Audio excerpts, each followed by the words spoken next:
Selamat Hari Wesak kepada penganut Buddha di Malaysia dan semoga jua kita semua dapat perlindungan dalam memerangi pandemik COVID-19 yang sangat meruncing dewasa ini. Hashtag, kita belum menang. Ya, saya tegaskan kita mesti menang demi tanah air tercinta ini, demi bangsa dan negara. Hashtag, Aid for Palestine, hashtag, Save Palestine, hashtag, Israel Quiet, hashtag, Free Palestine, hashtag, Israel Terrorist. Semua ini merupakan berbuka bicara malam ini. Salam sejahtera, salam Malaysia Prihatin, salam perikatan dan yang terpenting, salam satu hati, gerakan tetap di hatiku. Marilah kita panjangkan syukur kehadrat Ilahi kerana dengan izin dan keberkatannya dapat jua kita semua, saudara-saudari, para hadirin, sahabat dan kalian semua dipertemukan dalam Facebook Live dalam keadaan sihat walafiat bagi mengulaskan mengenai tajuk yang sedang hangat diperdebatkan pada detik ini, iaitu konflik Palestin-Israel dari perspektif kemanusiaan dan agama.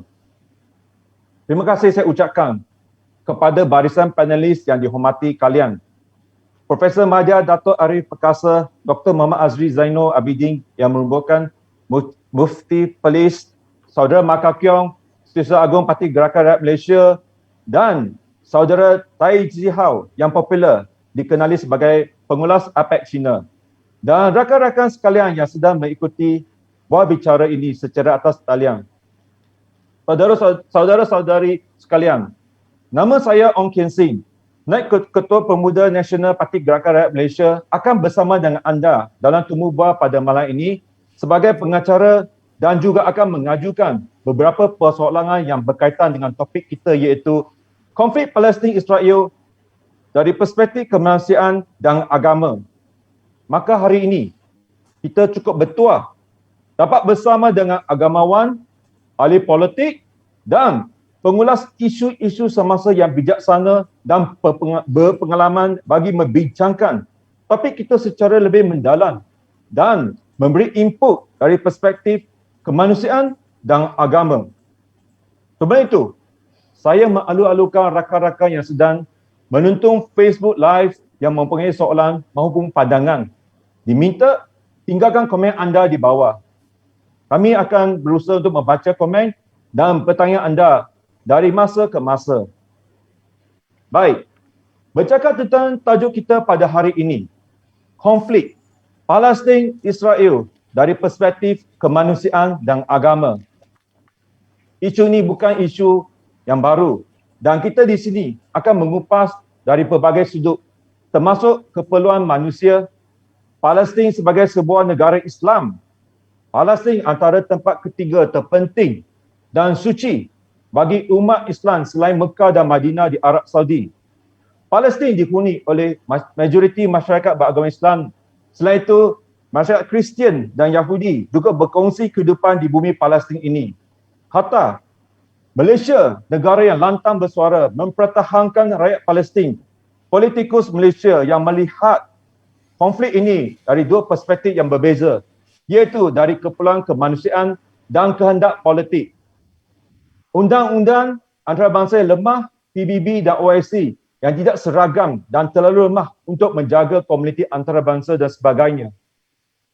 Kita semua tahu bahawa beberapa hari sebelum Syawal, dunia digegarkan dengan serangan keganasan di Batu Matis Timur berikutan pasukan keselamatan Israel menyerbu Masjid Al-Aqsa dan menyerang penduduk Palestin.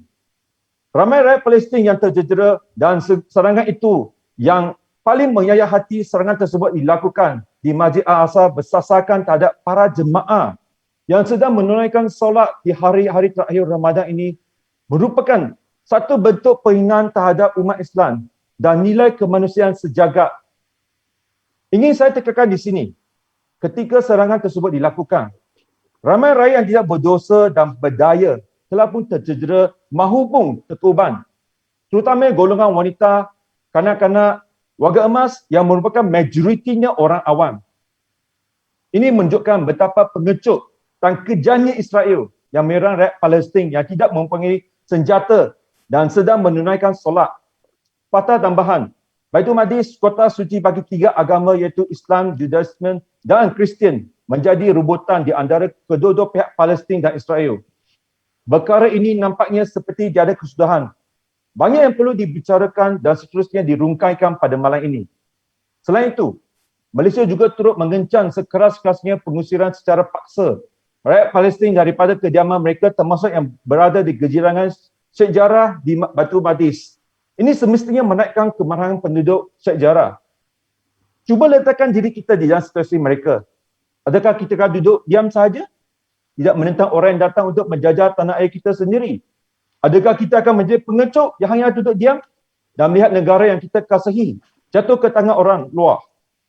Tidak perlu kita lihat jauh-jauh ke negara orang. Cukup saya petik sedikit isu konflik warga Rohingya yang memohon untuk mendapat kewarganegaraan Malaysia dan menuntut hak sama rata seperti rakyat Malaysia. Sekali lagi, saya bertanya, adakah kita sebagai rakyat Malaysia suka dan berlapang dada untuk menerima tuntutan tersebut? Ataupun kita akan menentang sehabis-habisnya?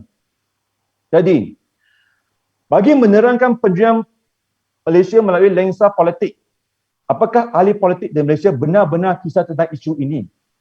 Bagaimana politik Malaysia berperanan dalam konflik Palestin-Israel ini? Saya dengan sukacitanya menjemput saudara seperjuangan saya, Saudara Mah Kau Kiong, Setiausaha Agung Parti Gerakan Rakyat Malaysia, untuk berkongsi pandangan beliau. Saudara Mah Kau Kiong, dipersilakan. Terima kasih Saudara Ong Kian Sing sebagai saudara moderator. Terlebih dahulu saya mengucapkan terima kasih kepada Dr. Maza dan Apik Cina kerana sudi bersama-sama sepentas dengan saya untuk memberi pandangan tentang isu konflik Israel dengan Palestin ini. Saya tengok isu sebegini. Gerakan ini mengambil inisiatif untuk raise awareness, untuk menyampaikan mesej yang betul dan sebelum kita memberi sokongan yang padu kepada rakyat Palestin. Dan pihak kami nampak tak ada political party untuk raise awareness ini. Hanya kita mendapati dalam masyarakat, mungkin masyarakat Muslim dalam Malaysia ini memang memberi sokongan yang padu kepada rakyat Palestin. Dalam memberi sokongan secara taklid ini bagi saya tak ada masalah.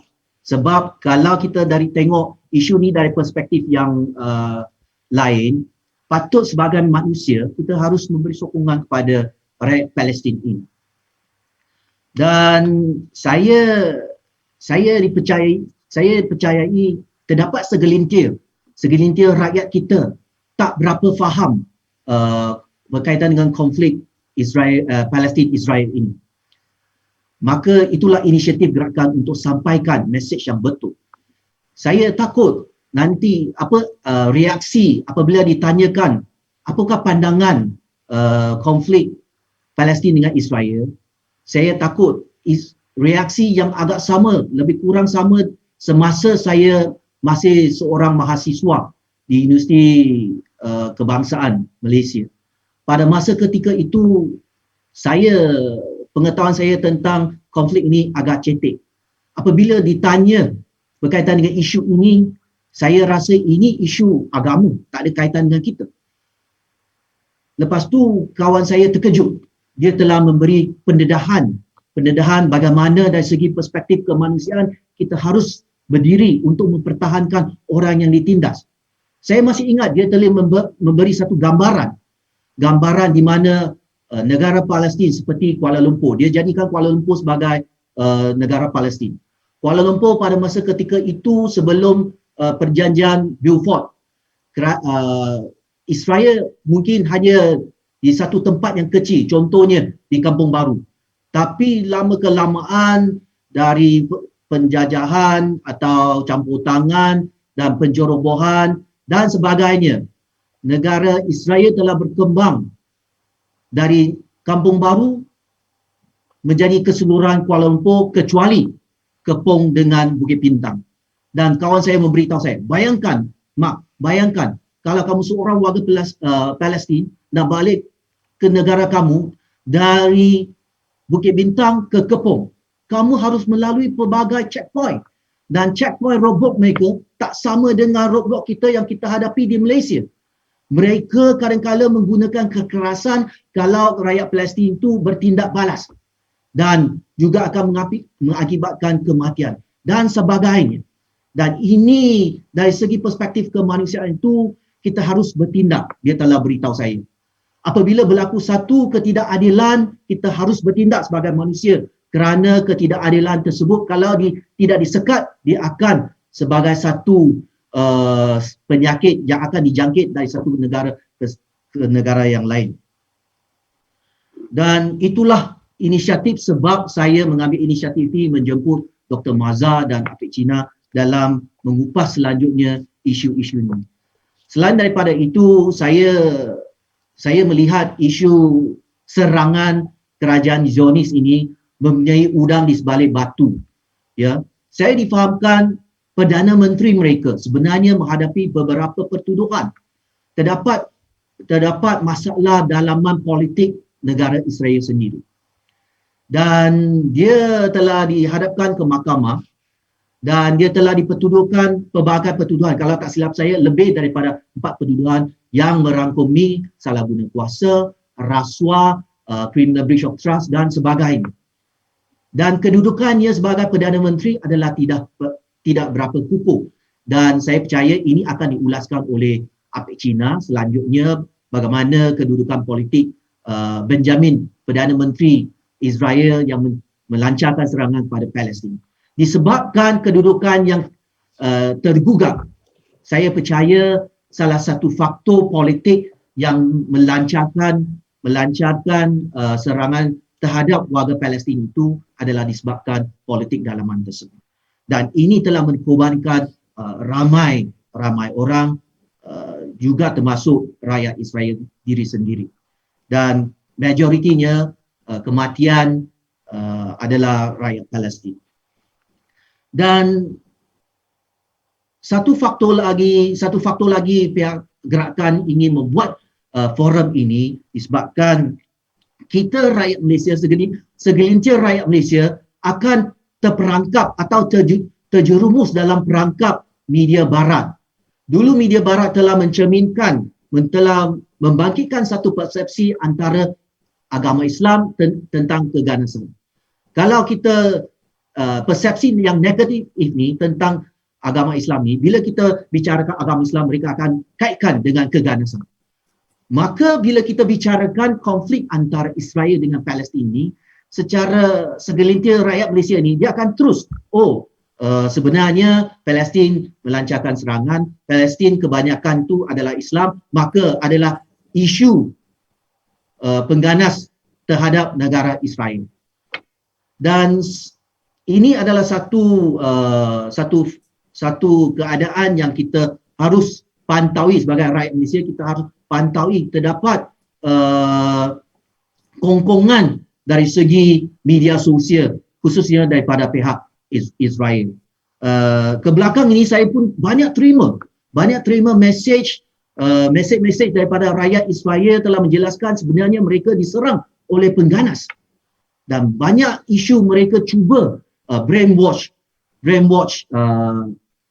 masyarakat dunia ini, khususnya rakyat Malaysia, segelintir rakyat Malaysia. Kalau tak perhatikan akan terperangkap dalam persepsi yang negatif terhadap rakyat Palestin. Dalam menganjurkan forum ini, pihak kami juga menghadapi beberapa konflik dalaman pihak penganjur. Kenapa? Sebab arahan yang saya berikan adalah tajuk tersebut sendiri, konflik Palestin dan Israel. Dan Israel yang saya gunakan perkataan Israel tersebut adalah bukan huruf besar tetapi huruf kecil. Dan ahli-ahli saya telah menyatakan Israel adalah satu negara. Kita kalau ikut tata bahasa Melayu, kalau satu tempat kita harus letak huruf besar.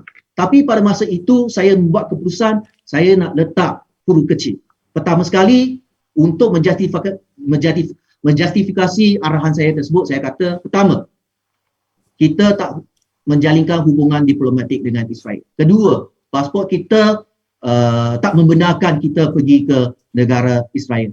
Ketiga, saya Saya kata untuk menzahirkan cara melepaskan geram dengan cara yang sopan, maka saya memberi arahan supaya tajuk ini Israel tersebut diletak sebagai huruf yang kecil. Mungkin saudara-saudari di depan monitor tersebut mungkin akan memberi pandangan yang berbeza. Namun demikian, itulah usaha sebab musabab kenapa forum ini diadakan, dan seterusnya saya percaya orang yang lebih arif dalam ulaskan tajuk ini adalah Dr. Maza dengan Apek Cina. Dr. Maza bagi saya bukan sahaja seorang agamawan tapi seorang ahli falsafah yang selalu melihat, membicarakan sesuatu isu bukan sahaja daripada segi agama tetapi dari segi kemanusiaan, hak asasi manusia dan sebagainya. Dan saya kedua-dua mereka adalah sumber ilmiah kepada saya. Dan seterusnya peranan saya selain daripada raise awareness dalam perbicaraan nanti sebentar lagi mungkin saya akan membangkitkan pelbagai persoalan mungkin agak sensitif tapi hangat harus dibincangkan dalam cara yang bersifat ilmiah dan dengan cara yang aman. Dengan itu saja sedikit sebanyak daripada saya. Saya kembali kepada saudara Ong Kian Sing sebagai moderator. Okey, terima kasih saudara Mat. So tentunya konflik Palestin-Israel ini merupakan salah satu agenda dalam politik negara yang setia bersolidariti dengan Palestin. Landasan ini jelas, semua kena bersatu. Jadi tanpa melengahkan masa lagi, saya dengan penuh hormat menjemput Dr. Maza untuk menjelaskan konflik Palestin-Israel ini dari perspektif agama, termasuk mengapa kita perlu melihat isu ini melebihi lensa agama. Doktor, dipersilakan. Ya. Assalamualaikum dan salam sejahtera kepada semua penonton. Saya selalu akan ulangi hal yang sama bila saya sebut Assalamualaikum, sebenarnya merangkumi semua kena secalam Assalamualaikum, peace be upon you. Ia untuk Muslim dan non-Muslim juga. Tapi oleh kerana dah jadi adat kita di Malaysia ni, untuk non-Muslim kita kata salam sejahtera, tapi maknanya sama. Terima kasih kepada pihak Parti Gerakan yang menjemput saya dalam forum ini, dan saya rasa ni saya terus membuat keputusan untuk setuju kerana saya rasa inilah satu ruang yang bagus untuk saya juga memberikan pandangan kepada rakyat Malaysia yang lain, khususnya mereka yang bukan beragama Islam juga, untuk mendengar isu ini. Pertama, saya nak jawab soalan itu. Apakah pendirian Islam terhadap orang Yahudi? Adakah Islam ni membenci kaum Yahudi? Sebenarnya Islam, kita tahu bahawasanya asas kepada ajaran Islam ini ialah Islam ini anti kepada perkauman. Dia tidak membenci sesuatu kaum kerana kaum bukan pilihan manusia. Kaum adalah ciptaan Tuhan. Tuhan menurunkan agama, tidak mungkin dia menurunkan satu agama supaya membenci satu daripada ciptaan yang dia telah tetapkan yang bukan daripada pilihan mereka. Kita tak pilih untuk jadi Cina, untuk jadi India, untuk jadi Melayu. Ini adalah pilihan Tuhan pada diri kita. Demikian mereka tidak memilih untuk menjadi Yahudi. Jadi, apa yang menjadi persoalan kepada kita ialah mengapa ada konflik di antara orang Islam dan Yahudi. Saya nak tarik sedikit ke belakang supaya kita melihat sejarah bagaimana sikap Nabi Muhammad kepada orang Yahudi. Apabila Nabi Muhammad menguasai kota Madinah, yang sebelum itu namanya Yathrib dan kemudian menjadi kota Madinah, yang merupakan negara Islam yang pertama, satu-satunya negara yang memasukkan satu perjanjian bertulis yang memberikan hak kepada rakyat yang bukan beragama Islam. Dalam konteks tersebut khususnya ditumpukan kepada orang Yahudi. Nabi Muhammad memasukkan satu perkataan, satu ayat yang begitu jelas dalam sahifah ataupun piagam Madinah, ya, di mana baginda menyebut bahawasanya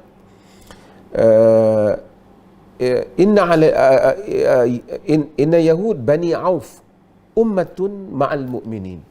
sesungguhnya Yahudi daripada Bani Auf, itu satu bani, satu clan mereka akan dan piagam itu akan menyebut lagi semua bani-bani yang mereka ialah satu umat, iaitu satu nation bersama dengan orang-orang Islam.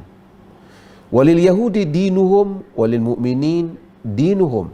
Orang Yahudi boleh mengamalkan agama mereka, orang Islam mengamalkan agama mereka. Bebas hal itu. Illa man zalam wa atham. Melainkan orang-orang yang mana mereka itu zalim dan melanggar peraturan, kemudian fa innahu la yutiqu illa nafsahu wa ahla baitih. Kalau mereka buat demikian, mereka hanya merosakkan dirinya dan diri kaum keluarganya. Maksudnya, walaupun Yahudi ketika itu tidak berkuasa, Nabi memberikan peruntukan kepada Yahudi untuk mengamalkan agamanya bersama-sama dengan orang Islam dan tidak diganggu gugat agama mereka dan dapat hidup dengan aman di Madinah.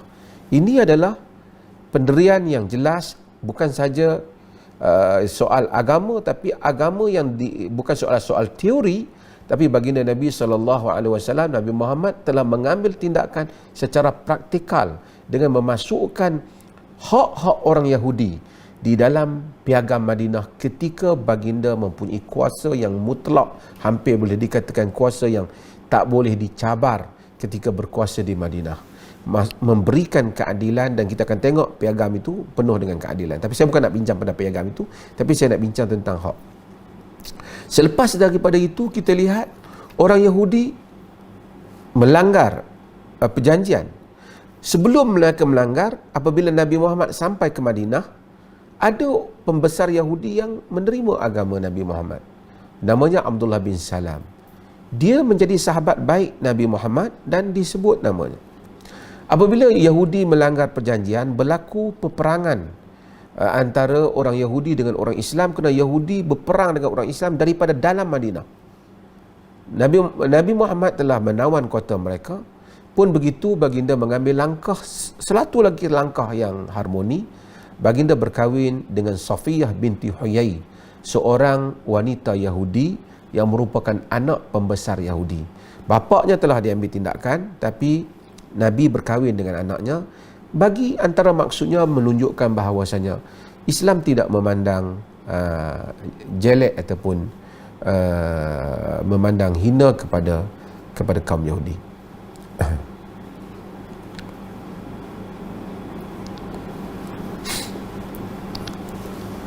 Sambung masih live. Okey. Kemudian saya ingin sebut, kemudian pada zaman khalifah yang kedua, iaitu Umar bin Khattab, berlaku lagi masalah dengan kaum Yahudi. Pun begitu, ada perjanjian yang dibuat oleh orang Islam, di mana dalam perjanjian yang dibuat oleh Sayyidina Umar memberikan ruang penempatan Yahudi di Alia di Palestin. Sekali lagi, di Palestin Yahudi diberikan kedudukan untuk mereka hidup dengan aman. Itu untuk menjadi bukti bahawa lanskap bahawasanya isunya bukan isu Islam membenci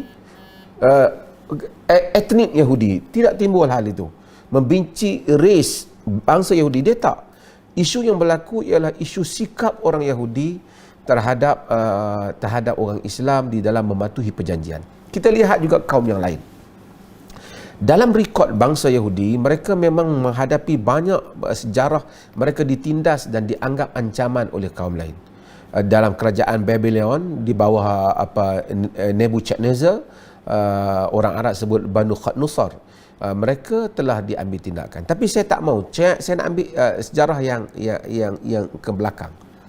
Pada tahun 1516, Gereja Venice, di Itali telah membuat keputusan bahawasanya Yahudi adalah kaum yang membahaya untuk mereka, dan mereka mengarahkan pada waktu malam orang Yahudi mesti hidup di ghetto. Maka selepas daripada itu, Yahudi hidup malamnya dianggap sebagai ahli sihir dan seumpamanya, hidup di ghetto. Mereka, orang-orang Eropah Kristian sangat berhati-hati dengan orang Yahudi kerana mereka mempunyai pengalaman yang pahit dengan orang-orang Yahudi. Okey. Apa pula tindakan orang yang lain saya sebut tokoh-tokoh banyak. Martin Luther, pengasas Protestan, dia pada tahun 1542 telah menulis buku Against the Jews and their Lies, menentang Yahudi dan pembohongan mereka. Dalam penulisan itu, dia telah menceritakan tentang kejahatan orang Yahudi. Dan kita mungkin apabila membaca sejarah Yahudi akan membangkitkan pengalaman mereka bersama yang hitam, bersama dengan Adolf Hitler. Hitler yang dianggap sebagai kejam dan zalim, yang telah melakukan pembunuhan yang banyak, dan sebahagian penulis mendakwa dalam Holocaust Hitler telah membunuh lebih daripada 5 juta orang Yahudi. Okey, isu yang saya nak bangkitkan ialah kita tidak menerima sikap kejam orang Hitler. Tidak ada siapa akan menjustifikasikan kekejaman terhadap kaum. Tetapi apa yang saya nak bangkitkan ialah Hitler adalah seorang pemidato yang bagus di dalam politik. Tetapi dia tidak mendapat sambutan, sehinggalah dia membangkitkan isu anti-Yahudi. Bila dia membangkitkan isu anti-Yahudi, ketika itu masyarakat Jerman yang merasai tentang ancaman orang Yahudi. Pada tahun 1923, Hitler telah masuk penjara dan dia menulis buku dia yang semua kita tahu, iaitu Mein Kampf. Dalam buku itu, pada awal-awal lagi, Hitler menyatakan bahawa masalah utama yang mengancam kedamaian, keselamatan orang-orang Jerman ialah masalah kaum Yahudi. Kempen Hitler ini telah mendapat sambutan yang begitu besar. Kerana apa? Kerana orang-orang di Barat, orang-orang di Eropah mempunyai pengalaman pahit bersama dengan kaum Yahudi. Bukan, ini pengalaman mereka, pengalaman pahit bersama dengan kaum Yahudi. Pengalaman itulah yang menyebabkan Hitler menang di dalam kempen politiknya. Walaupun kita tidak setuju dengan apa yang dilakukan oleh Hitler. Mengapa masyarakat Eropah menerima? Kerana sebelum Hitler, 500 tahun sebelum Hitler, memang itulah layanan yang diberikan oleh orang-orang Eropah terhadap Yahudi. Okey. Tetapi dalam celahan itu, apabila berlaku Holocaust, berlaku bermacam-macam, orang-orang Yahudi ke Palestin, disebabkan banyak peristiwa lah, campur tangan British dan macam-macam lagi, saya ringkaskan. Orang Islam di Palestin menerima orang Yahudi sebagai orang-orang yang memerlukan tempat tinggal, membuka tanah mereka, memberikan ruang untuk mereka hidup dengan mempunyai sangka baik. Padahal Nabi Muhammad telah melalui pengalaman yang pahit dengan Yahudi. Negara Eropah telah melalui pengalaman pahit. Tapi kalau siapa baca Quran, boleh dikatakan Quran akan menceritakan semua Nabi melalui pengalaman yang pahit dengan Yahudi. Saya tidak mau blame semua orang Yahudi jahat. Nabi Muhammad tak lakukan hal itu, sebab tu Nabi Muhammad kahwin dengan seorang wanita Yahudi bagi menunjukkan wanita Yahudi juga mungkin ada yang baik secara individunya. Tetapi as a society, sebelum lagi munculnya istilah Zionis, as a society, Yahudi telah mempunyai pengalaman dengan masyarakat manusia dengan begitu panjang, yang mana pengalaman mereka itu sangat pahit. Ramai masyarakat yang bertindak. Dahulu Yahudi dikenali sebagai black magic dan seumpamanya. Sehinggalah apabila Yahudi kembali masuk ke Israel, dan mereka kaum yang bijak, kita tahu dari segi ekonomi, itu juga yang disebut oleh Hitler, dan mereka menguasai lobi Amerika, lobi politik, dan tak susah mana-mana yang terlibat dengan sebagai presidential candidate atau apa politik dalam Amerika nak menang tanpa lobi Yahudi atau sokongan ekonomi ataupun bantuan keuangan daripada Yahudi, maka Yahudi mendapat suara-suara politik. Tapi kita lihat hari ini, kebangkitan orang menentang, membantah apa yang dilakukan pada Israel, oleh Israel pada Palestin. Bukan saja negara orang Islam, bahkan negara orang Islam tak buat demonstrasi. Di London demonstrasi lebih besar. Di US dan banyak negara-negara barat. Saya pernah berada di London juga, pernah menyertai demonstrasi marah kepada kezaliman orang-orang Israel terhadap Palestin. yang mana majoriti yang menyertai mereka ialah mereka bukan Muslim pun, yang terdiri daripada masyarakat Barat yang mempunyai kesedaran tentang tindak balas zalim orang-orang Israel. So isu yang saya nak bagi tahu bukan isu perkauman, tapi orang-orang Islam telah mempunyai rekod sentiasa cuba melayan dengan terbaik. Kalau kita pergi ke internet, kita akan boleh tengok the golden age of Judaism, ataupun kita cari saja zaman kegemilangan Judaism, perkembangan ajaran Yahudi. Mereka semua sepakat menyatakan Yahudi zaman terbaik mereka dalam sejarah ialah zaman di bawah kerajaan Islam di Baghdad ataupun di Spain, di Andalus, di mana ketika itulah Musa bin Maimun, banyak tokoh-tokoh mereka besar muncul kerana kerajaan Islam telah memberikan peluang untuk mereka berkembang dari segi pendidikan, dari segi penulisan, dari segi falsafah, dan tidak diganggu mereka selagi mana mereka tidak mengganggu keamanan masyarakat Islam.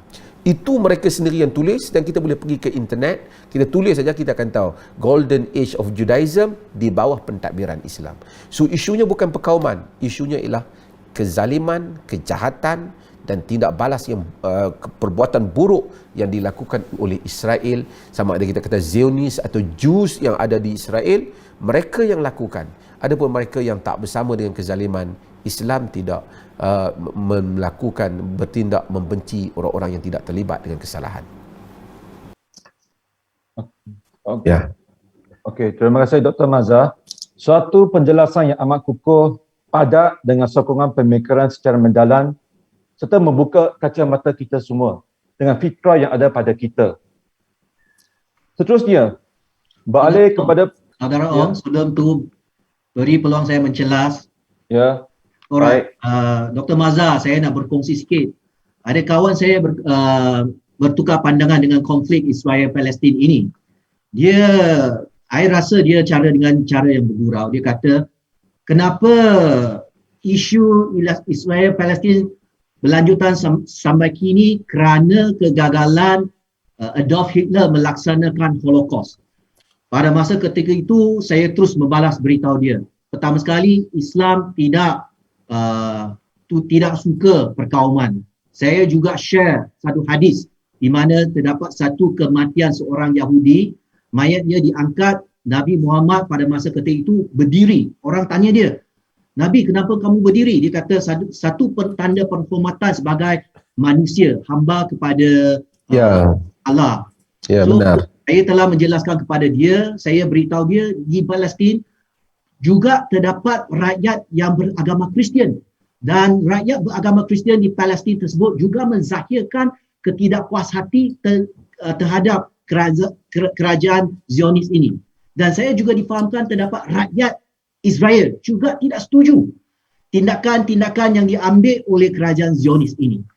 Dan mungkin APEC China akan memberi penjelasan yang lebih lanjut daripada sejarah bagaimana negara Israel dari negara yang kecil sehingga menceroboh, merampas tanah-tanah Palestin dan dijadikan sebagai tanah negara Israel.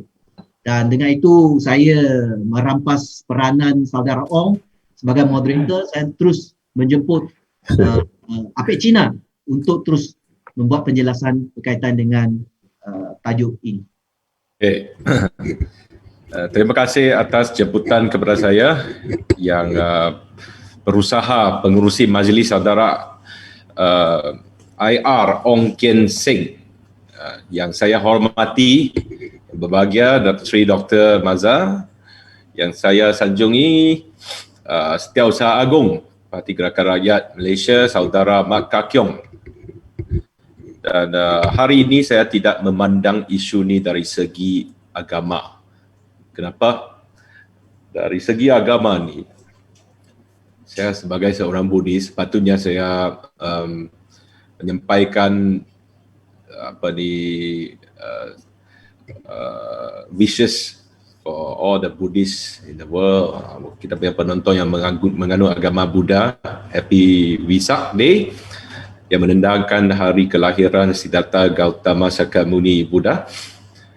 Tapi kalau kita pandang dari sudut keagamaan, Saya tidak berhasrat untuk menafikan apa-apa yang telah diutarakan oleh berbagai Datuk Seri Doktor. Cumanya kita boleh juga memandang isu ni dari segi yang lain, sudut yang lain.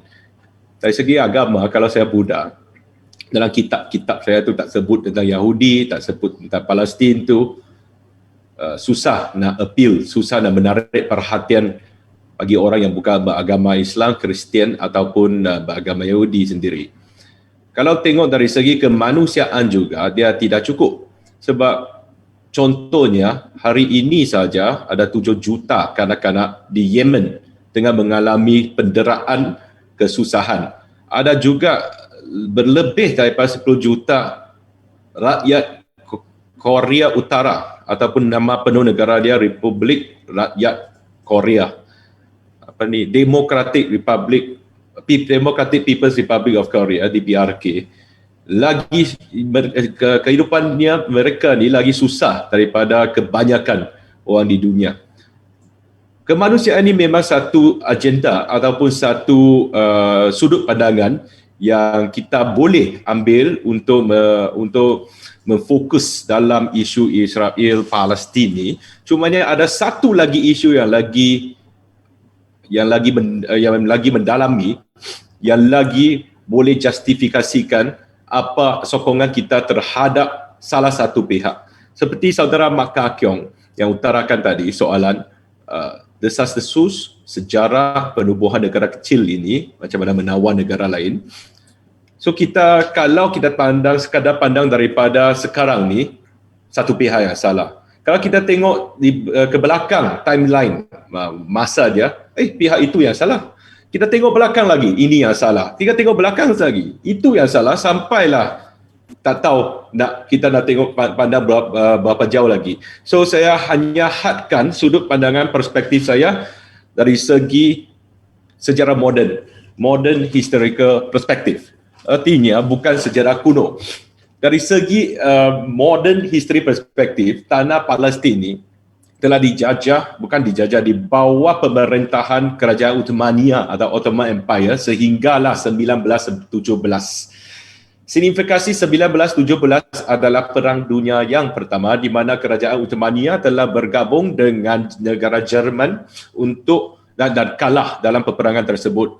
Maka negara-negara yang menang telah menumbuhkan satu badan kita kirakan sebelum pertubuhan bangsa-bangsa bersatu, iaitu League of Nations.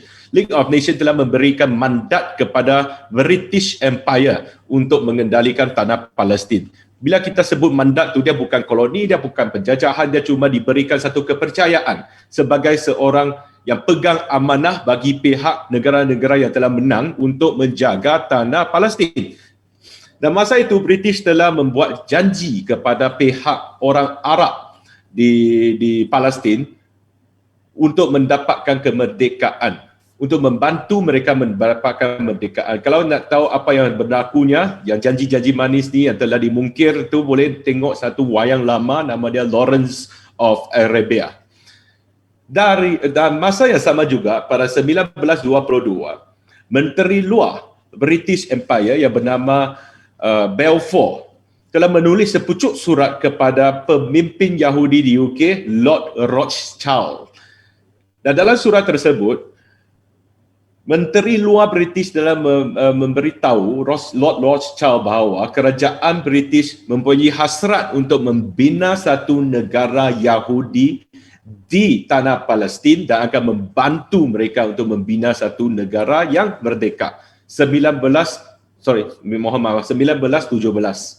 Dengan itu, mandat Palestin ini, populasi orang Yahudi dia pada 1922 adalah 89,000, menaik secara mendadak sehingga 1946 populasi orang Yahudi adalah 600,000. Berapa peratus dah kenaikan tu. Tapi masa itu dia mandat saja, tapi dari segi mandat tu dia telah pecahkan secara kaum tanah itu kepada tanah orang Arab Palestin dan juga tanah orang Israel Yahudi. 1946, setahun selepas Perang Dunia Kedua, British telah rasa gagal nak mentadbir sebagai mandat, malah menyerahkan tanah tersebut, tanah Palestin, kepada United Nations, Pertubuhan Bangsa-Bangsa Bersatu. Dan resolusi telah dibuat. Resolusi 181 telah dibuat oleh United Nations untuk memecahkan Israel, tanah Palestin kepada tanah orang Yahudi dan juga tanah orang Arab.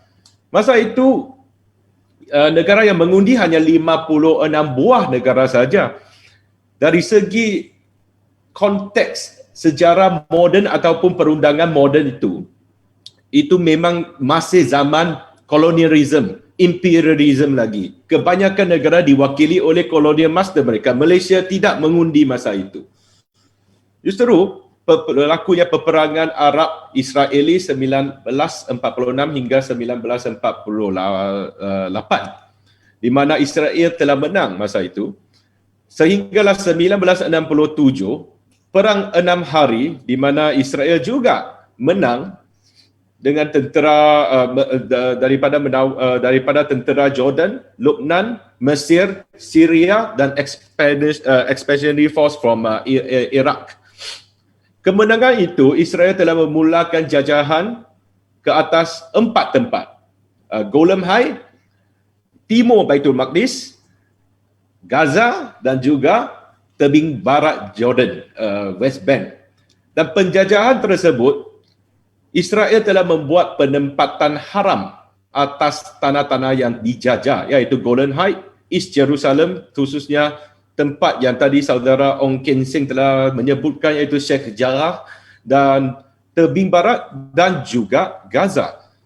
United Nations pada 1979 telah mengeluarkan satu lagi resolusi 446 untuk mengutuk bahawa penempatan haram ini adalah bercanggah dengan Convention Geneva yang keempat, khususnya artikel 49, iaitu sesebuah negara yang menjajah negara lain dengan menghantar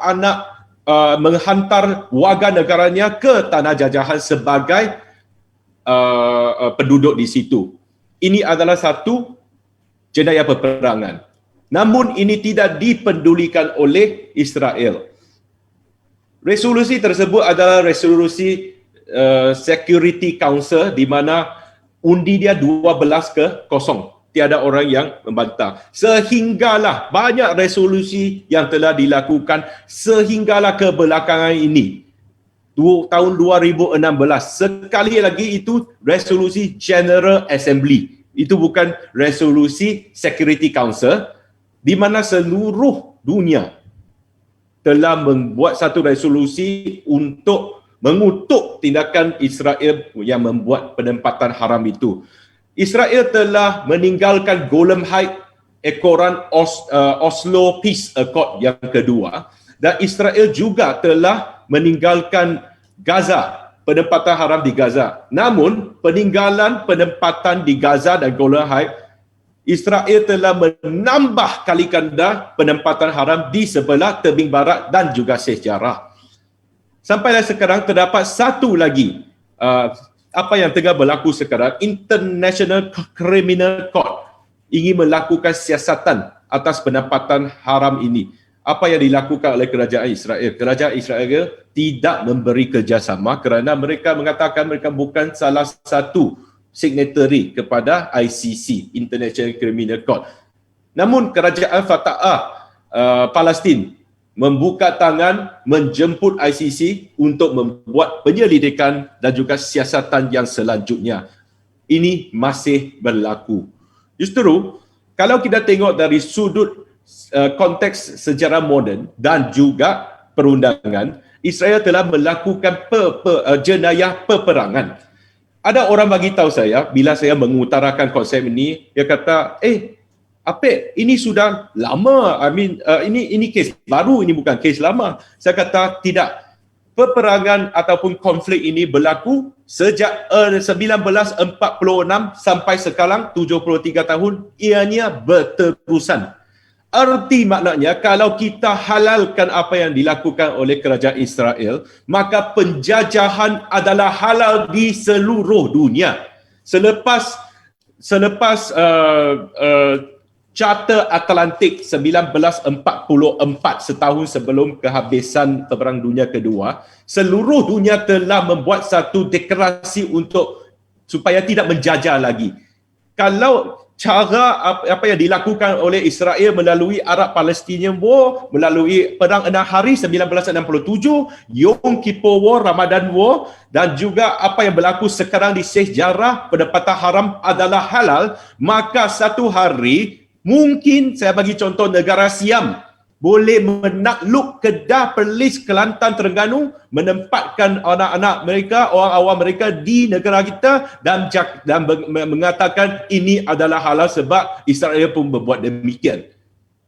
Justru kalau tengok dari sudut kemanusiaan dan juga keagamaan, ini adalah salah satu isu yang berlaku di seluruh dunia. Tapi kalau tengok dari sudut penjajahan, konteks sejarah moden dan juga perundangan antarabangsa, kalau perbuatan Israel dihalalkan, maka penjajahan ataupun kolonialisme ataupun imperialisme, imperialisme itu sudah jauh lah, kolonialisme adalah halal. Artinya ia akan menggalakkan mana-mana negara untuk menakluki ataupun menjajah tanah orang lain dan juga menempatkan orang warga negara sendiri ke tempat itu supaya menjadikan tempat itu, walaupun dia sudah menjadi sebahagian daripada negara baru ke, sebahagian daripada negara asal ke, penduduk dia sudah cukup untuk mengundi kalau demokrasi dilakukan untuk mengekalkan kerajaan dia.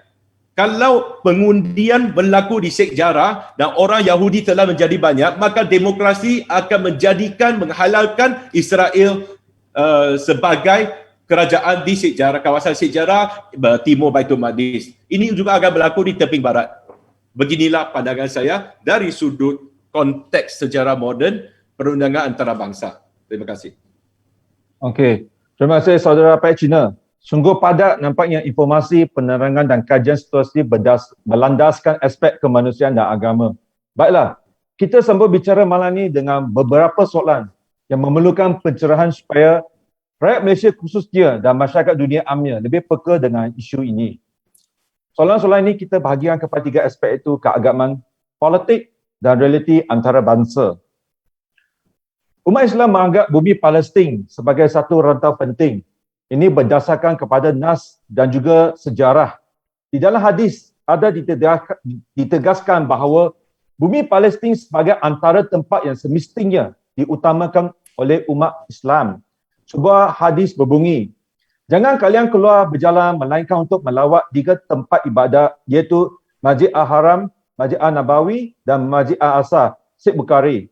Rujuk kepada hadis ini dapat difahami bahawa Masjid Al-Aqsa adalah yang ketiga suci di dalam Islam dan umat Islam sangat digalakkan untuk melawat masjid ini. Di samping 2 lagi masjid iaitu Masjid Al-Haram di Mekah dan Masjid Al-Nabawi di Madinah. Ini jelas membuktikan bahawa Islam tidak pernah melupakan kepentingan Islamik Jerusalem kepada kaum muslimi, di mana rantau itu cukup bersejarah dengan kesan-kesan peninggalan para anbiya terdahulu. Okey. Adakah isu Palestin ini berkaitan dengan Islam dan adakah ancaman kepada tanah Palestin boleh dianggap sebagai gerakan Zionis ke atas Islam secara menyeluruh? Boleh Dr. Mazhar bahaskan isu ini dengan lebih mendalam? Doktor? Okey, terima kasih Saudara Ong. Macam mana yang saya sebutkan tadi bahawasanya Islam benar dari satu sudut Masjid Al-Aqsa mempunyai kedudukan kemuliaan di dalam sejarah, di dalam ajaran Islam. Orang Islam mempercayai berdasarkan pada Al-Quran dan juga berdasarkan hadis Nabi bahawasanya dari situlah Nabi berlakunya Isra', dari situlah berlakunya Mi'raj, di mana perjalanan Nabi Muhammad daripada kota Mekah ke daripada Masjidil Haram ke Masjidil Aqsa. Tetapi kemuliaan itu tidaklah bererti bahawasanya orang Islam menganggap bahawasanya orang lain tidak boleh untuk menumpang hidup di Palestin. Sebab itu kita ada dalam sejarah bahawasanya Saidina Umar pernah memberikan ruang untuk orang-orang Yahudi hidup di Alia di Palestin. Juga orang-orang Kristian pernah hidup di situ. Apabila Saidina Umar mengambil Masjidil Aqsa dan dia telah memasukinya dengan penuh kemuliaan dan tidak menzalimi orang-orang Kristian, kerana Saidina Umar mengambilnya daripada tangan orang Kristian, bukan mengambil daripada tangan Yahudi.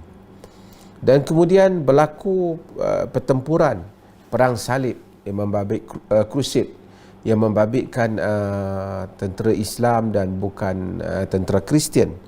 Dalam sejarahnya pernah 70,000 orang-orang Islam yang dibunuh di sekitar Masjidil Aqsa, lebih besar daripada jumlah sekarang. Pun begitu apabila Salahuddin Al-Ayyubi ataupun Salahuddin Al-Ayyubi apabila mengambil kota tersebut, dia tidak membunuh balas orang-orang Kristian, bahkan memberikan ruang untuk mereka juga hidup. Cuma orang Islam menguasai Masjidil Aqsa sebagai tempat ibadat mereka. Jadi saya tidak mahu melihat seolah-olah ruang ini ialah di mana orang Islam nak mengambil ruang tersebut dan menghapuskan orang-orang Kristian dan orang-orang Yahudi daripada Palestin. Idea itu tidak ada.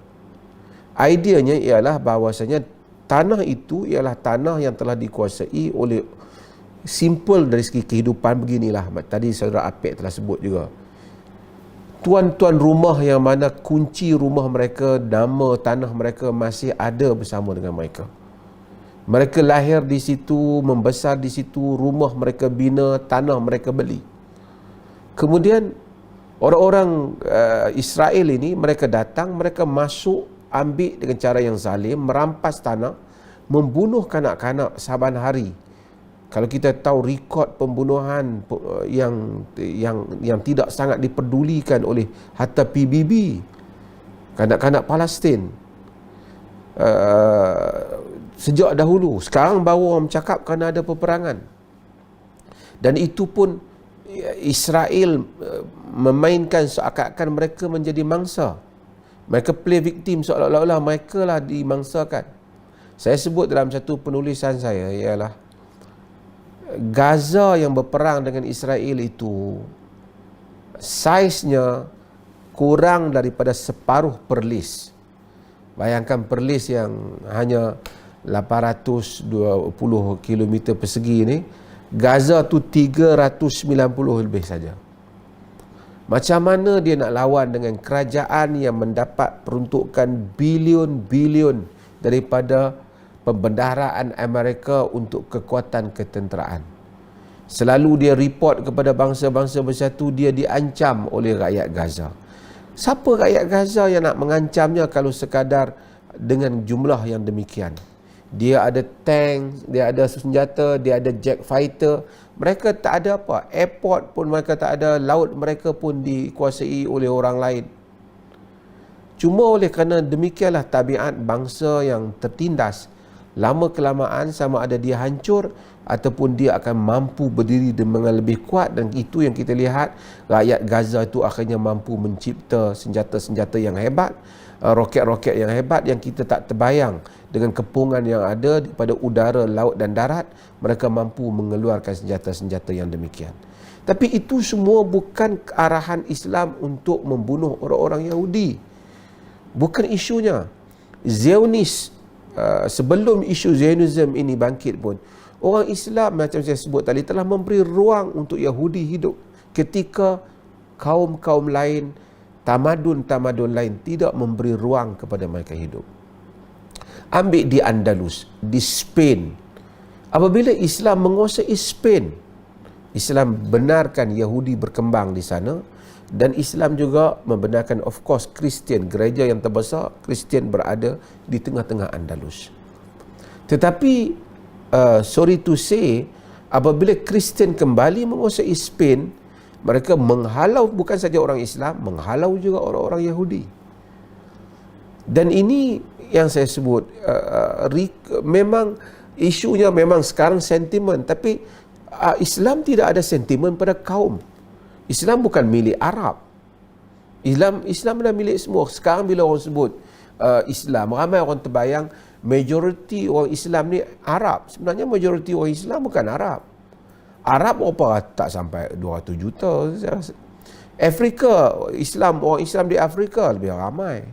Orang Islam di benua India dengan Pakistan, Indonesia, Malaysia lebih ramai. Jadi Islam adalah agama untuk semua. Dan kita lihat bahawasanya banyak tokoh-tokoh yang di dalam Islam yang orang-orang Yahudi yang hidup dengan masyarakat Islam. Itu yang saya sebut tadi. Hatta dalam hadis Nabi tadi dah saudara Ong sebut. Nabi ada isteri yang bernama Safiyah binti Huyai yang Yahudi tadi. Kadang-kala oleh kerana ada perbezaan kaum ini, ada juga isteri-isteri apabila cemburu, mereka ada juga sebut Safiyah orang Yahudi. Nabi memujuk Safiyah, Nabi menyatakan, kata pada mereka, engkau daripada bapa kau Musa, bapa saudara kau Harun, Moses, Nabi Musa, dan Aaron, Nabi Harun, dan kemudian juga suami kau Muhammad. Yang engkau dikelilingi oleh para Nabi. Maksudnya Nabi demikian, ajaran agama ini dia bukan isu perkauman, tapi isu yang saya tidak mahu ramai melihat Islam ni sentiasa konflik dengan Yahudi ni. That is not the issue. That is not the issue. Kalau dia nak konflik, Nabi dah tak kahwin dah dengan Yahudi tu. Tapi nak memberikan bahawasanya bahkan di dalam ajaran Islam, sembelihan Yahudi boleh dimakan oleh orang Islam. Yahudi yang mana sembelihan mereka mengikut cara agama mereka boleh dimakan oleh Islam. Di dalam surah Maidah, orang-orang Yahudi, wanita Yahudi boleh dikahwini oleh lelaki Islam. Bahkan kosher, sembelihan Yahudi itu, kalau orang Islam tak ada makanan lain di Europe sekarang, mereka makan sembelihan Yahudi. Menunjukkan adanya hubungan yang dekat di sudut ajaran. Taurat yang dipegang oleh Yahudi diiktiraf oleh orang Islam sebagai kitab yang diturunkan oleh Allah Subhanahu Wa Taala. Cumanya kita tahu berlaku perubahan daripada version yang asal itu orang Islam sebutlah. Tapi artinya Islam bukan macam tadi konflik yang berterusan senantiasa Islam akan membenci Yahudi. Itu bukan isunya. Bahkan Islam apabila mempunyai kekuatan mesti akan memberikan peruntukan pada agama-agama lain, dan dia akan mendahulukan dua agama Islam ni, iaitu Yahudi dan Kristian, kerana mereka ini akan dikategorikan sebagai ahlul kitab ataupun people of the book. Mereka akan didahului di sudut hubungan kerana adanya hubungan latar persamaan yang dalam segi historical backgroundnya. Terima kasih. Terima kasih Dr. Mazhar atas jawapan yang diberikan begitu padat dan benar sekali. Berbalik dalam isu ini, saya ingin bertanya kepada saudara Maka Keong. Baru-baru ini, Yang Amat Berhormat Perdana Menteri dalam ucapan beliau berkata, Malaysia menyokong penyelesaian adil dan sama melalui penyelesaian dua negara atau two-state solution berdasarkan garis sepadan sebelum tahun 1967. Saya di sini memohon penjelasan saudara dari segi politik. Okey. Soalan ini agak keberatan bagi saya untuk menjawab juga. Tapi saya setuju dengan Dr. Mazhar dalam isu Palestin Israel ini. Apabila pada suatu ketika dahulu, apabila rakyat Yahudi dimusuhi oleh sedunia, siapa yang menerima? Rakyat Palestin. Rakyat Palestin yang menerima penempatan mereka di Palestin, mereka diberi hidup, tapi lama-kelamaan dengan cara yang salah, dengan cara yang jenayah, menceroboh masuk, lama-kelamaan Palestin dijadikan dari tanah-tanah Palestin dirampas. Bayangkan kita sebagai rakyat Palestin, pada suatu ketika dahulu, tempat yang kita duduk telah dihalau keluar.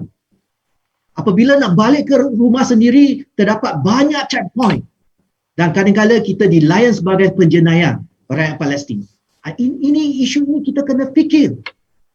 Kenapa kita dilayan sebegini walaupun pada faktanya kita dalam negara sendiri. Dan kadang-kadang apa Palestin yang ada dari segi ketenteraan. Batu bata saja apabila mereka mempertahankan negara sendiri, mempertahankan nyawa sendiri, mereka buang batu saja. Tapi apabila dibalas dengan serangan yang sangat kejam dengan tentera senjata yang dibayar oleh negara-negara Amerika dan sebagainya. Dari segi nasionalisme, saya nampak rakyat Palestin ini memang bangkit dari segi nasionalisme. Kita kembali kepada sejarah Malaysia sendiri. Para nasionalis, kita ada Dor Said, Mahathir Raila dan sebagainya untuk mempertahankan tanah diri sendiri, menghalau penjajah Inggeris keluar daripada negara asal kita ini. Tetapi dari perspektif negara British, mereka ini pemberontak. Dan saya ingin nak titik beratkan sekali lagi. Ya, negara Yahudi, negara Zionis dan Israel ini telah pakai social media untuk brainwash ramai orang rakyat di dunia.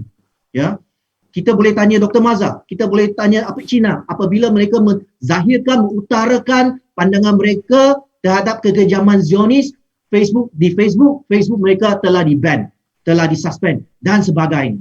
Maka Apik Cina pun tukarlah perkataan Palestin kepada P dengan spelling Peace A1 dan sebagainya untuk mengelakkan post-postnya telah di-ban.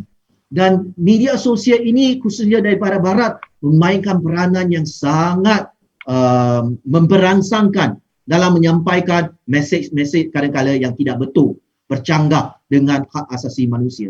Dan kadang-kadang rakyat Malaysia ni suka tengok movie tentera daripada Amerika. Dan kita dalam Facebook pun tengok apabila satu real life TV tengok macam mana askar-askar Amerika balik ke negara mereka, ahli keluarga nampak mereka sangat terharu. Dari segi persepsi tersebut kita rasa sumbangan perkorbanan untuk askar Amerika sangat bagus, sangat tak ternilai. Sampai kita ada satu persepsi askar-askar di negara lain atau seperti dalam movie kita nampak ada pemberontak askar di Myanmar atau di sebagainya semasa peperangan. Kita agak anggap mereka orang jahat.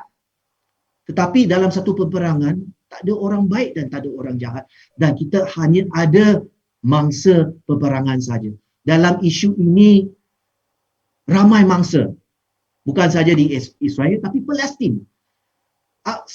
Apabila kita tahu sepanjang ini kita tahu Palestin dengan Israel terdapat konflik pembalahan. Tetapi disebabkan politik daraman Israel atau Perdana Menteri Benjamin mereka telah melakukan serangan. Mereka mencipta peperangan ini supaya mempertahankan jawatan sebagai Perdana Menteri di negara Israel. Itu pandangan saya. Dan saya tanya saya sendiri. Saya masih ingat, saya masih share dalam Facebook saya. Bila hari raya yang pertama, jiran saya main mercun. Anak saya yang bongsu terkejut dan terus nangis. Saya pada mulanya ketawa.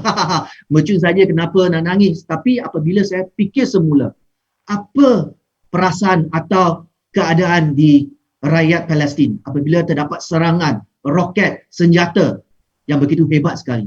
Apa perasaan kita? Dan saya tanya, walaupun saya sokong Palestin, apa yang kita boleh lakukan?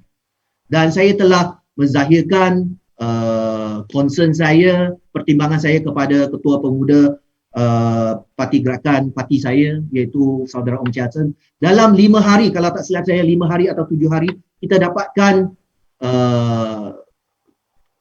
kutipan derma sebanyak RM20,000. Walaupun tak banyak, itu secara jujur hati daripada kita iaitu Ketua Muda Gerakan untuk sampaikan bantuan ini untuk rakyat Palestin.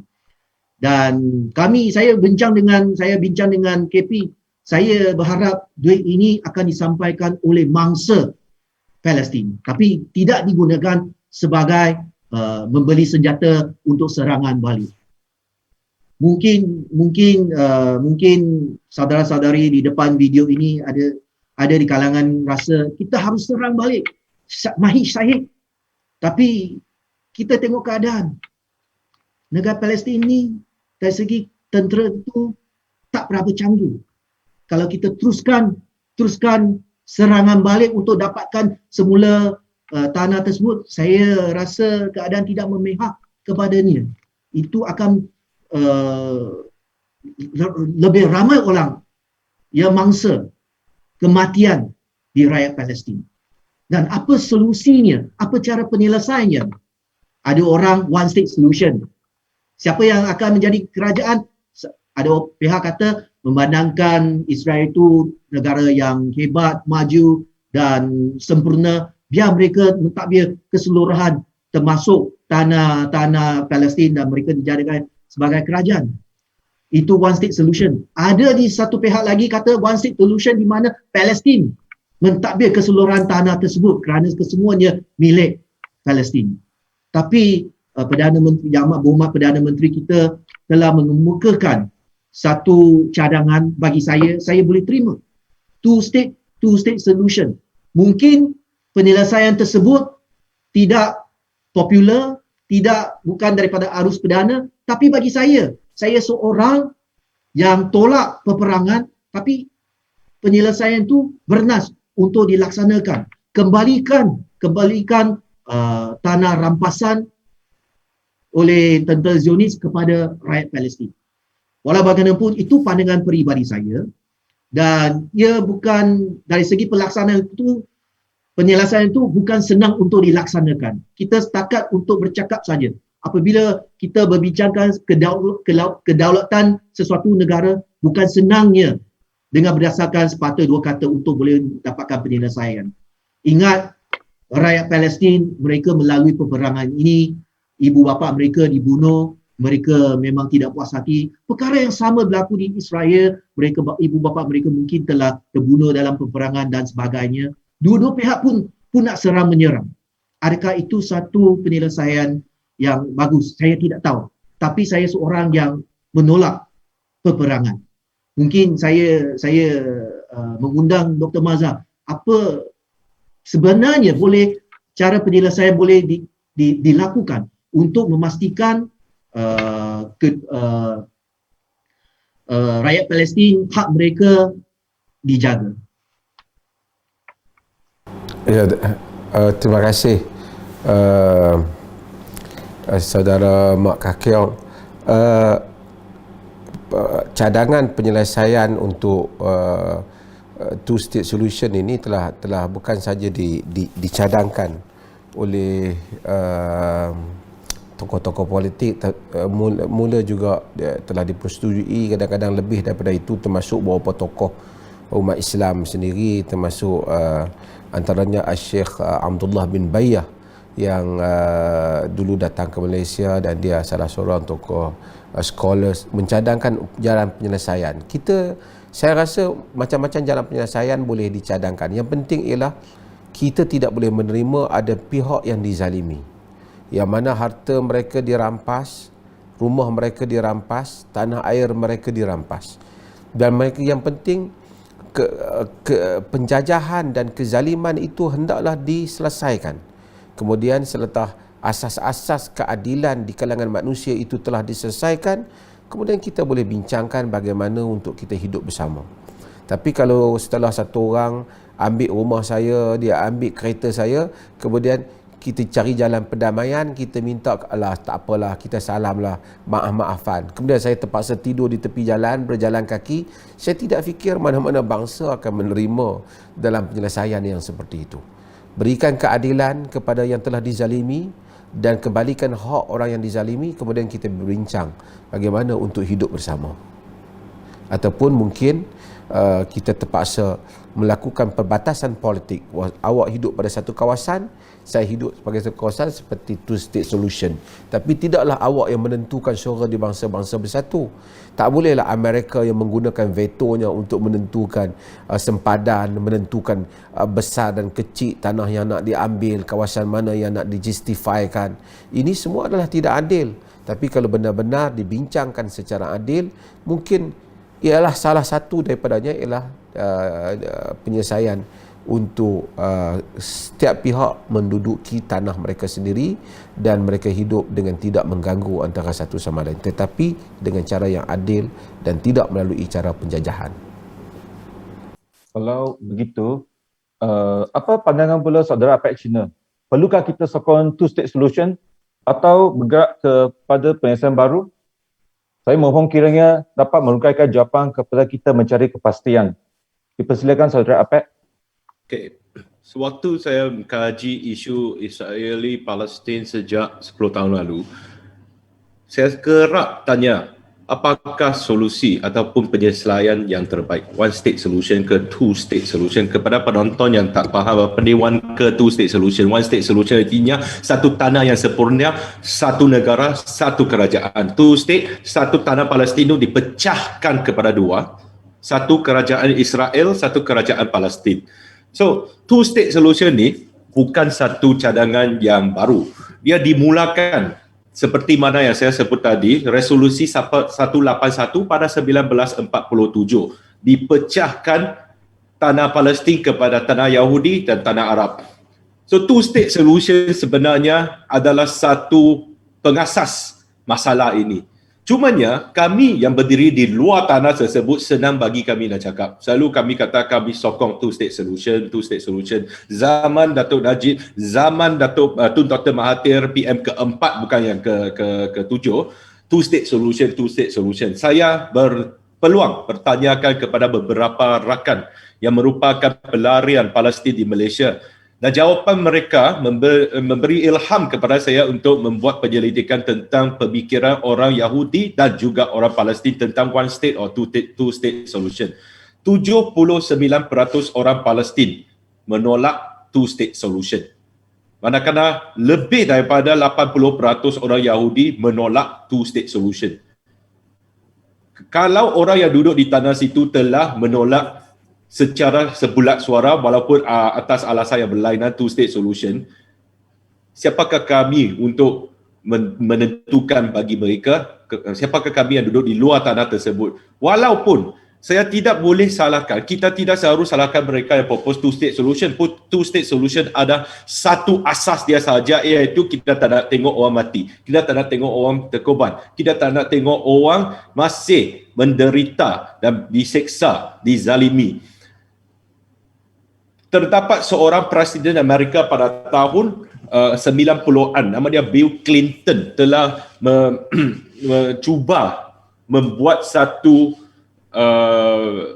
perhubungan antara Israel dengan Palestin. Masa itu Israel diketuai oleh Perdana Menteri yang bernama Yitzhak Rabin. Yitzhak Rabin dan juga Yasser Arafat yang mengetuai kerajaan Fatah yang merupakan kerajaan yang merupakan satu pertubuhan yang dulu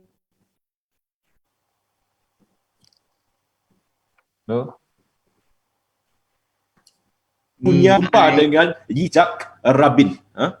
Halo? Yitzhak Rabin di Oslo Peace Process. Boleh dengar? Boleh. Boleh. Yang kemudian dia menjadi Oslo Accord. Dan Oslo Peace Process adalah satu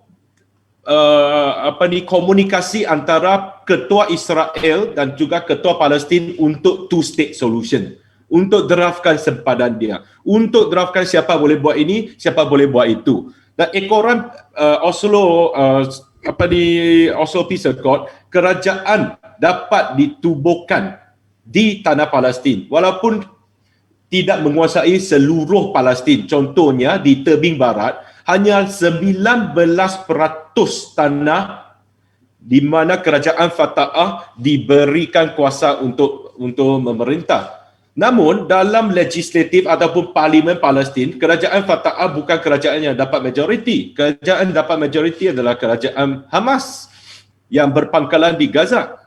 Dan Gaza yang Hamas ni walaupun dilabelkan sebagai pengganas oleh media barat dan juga kerajaan Israel, mereka nak satu tanah one state solution di mana dia lebih ekstrim sikit tu hanya untuk Arab Palestin. Walau bagaimanapun, kebanyakan orang Palestin boleh hidup bersama orang Yahudi dan juga orang Kristian secara aman dan damai, di mana ini telah berlaku di kawasan Palestin, di tebing barat dan juga di tebing barat khususnya.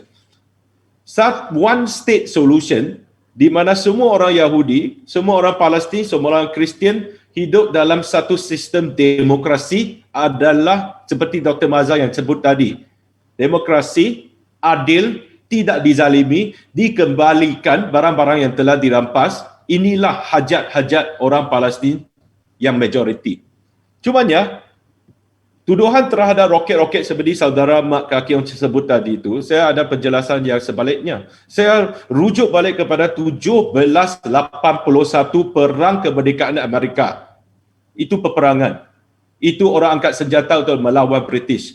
1789 orang Perancis mengambil senjata melawan raja dia sendiri. 1911 orang Cina mengambil senjata melawan raja dia sendiri. 1937 hingga 1945 orang Cina mengambil senjata melawan penjajah Jepun. Tahun yang sama, 1942 hingga 1945, orang Malaya menubuhkan Force 136, menubuhkan Malayan People Anti-Japanese Army, mengangkat senjata melawan penjajah. Kerana penjajah telah merampas tanah kita. Dan kita angkat senjata, kita tembak dia orang. Ini bukan saja atas sikap atas penjajah.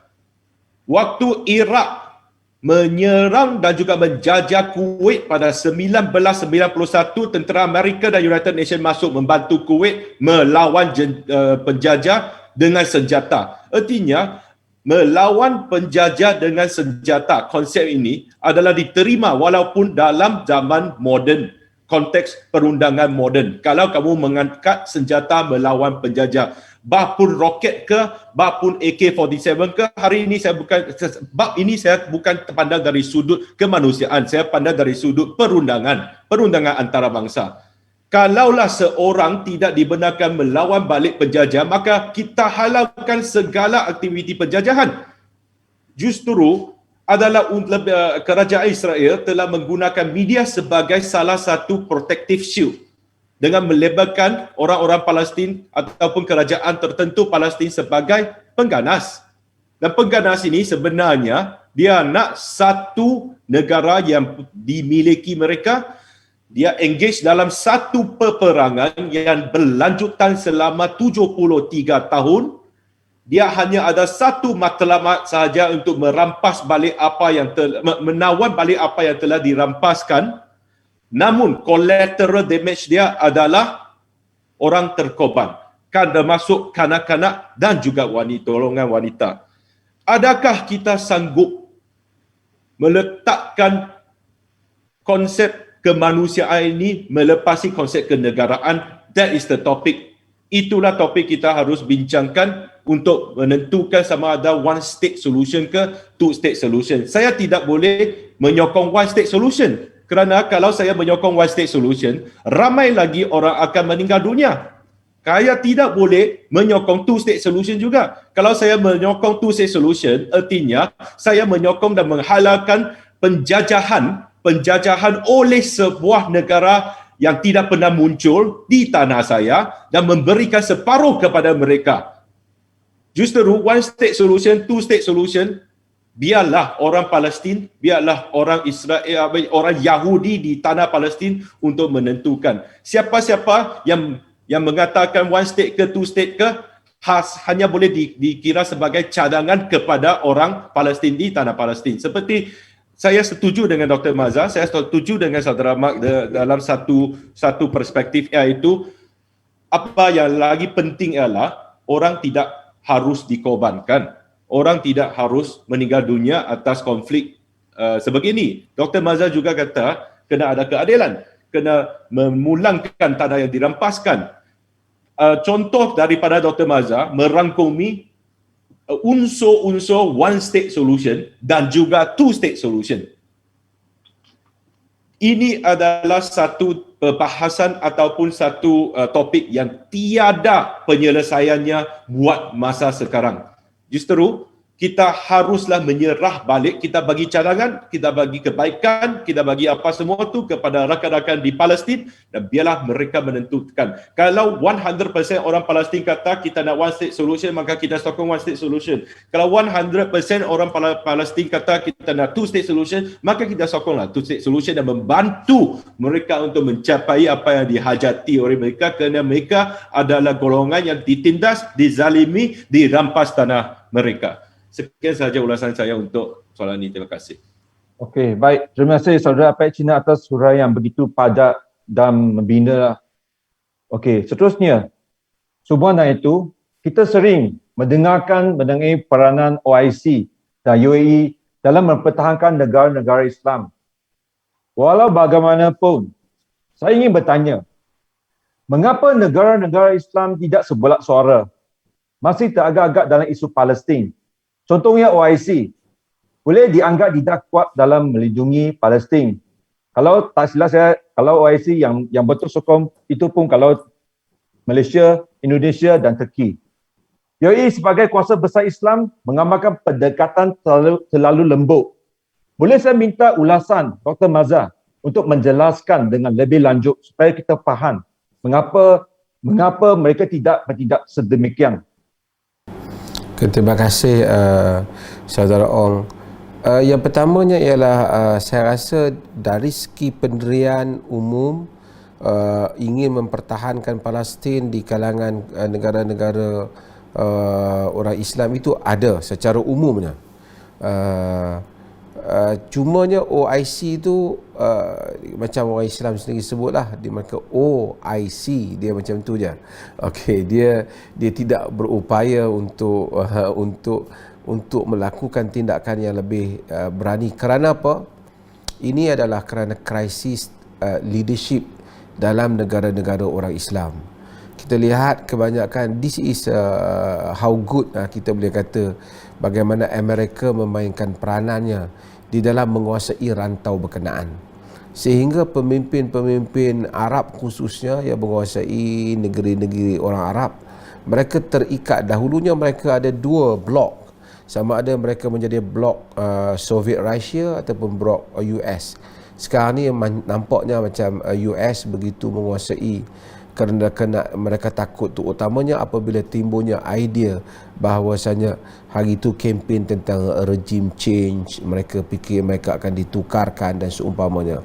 Mereka lihat apa pengalaman yang berlaku kepada Saddam Hussein, maka apabila dia telah ditukar, dan mereka melihat tentang Muammar Gaddafi, walaupun mereka itu semua ada kelemahannya, tapi menunjukkan Amerika mampu membakar untuk menimbulkan permusuhan daripada dalam untuk merampas kuasa pemerintah-pemerintah Arab yang ada.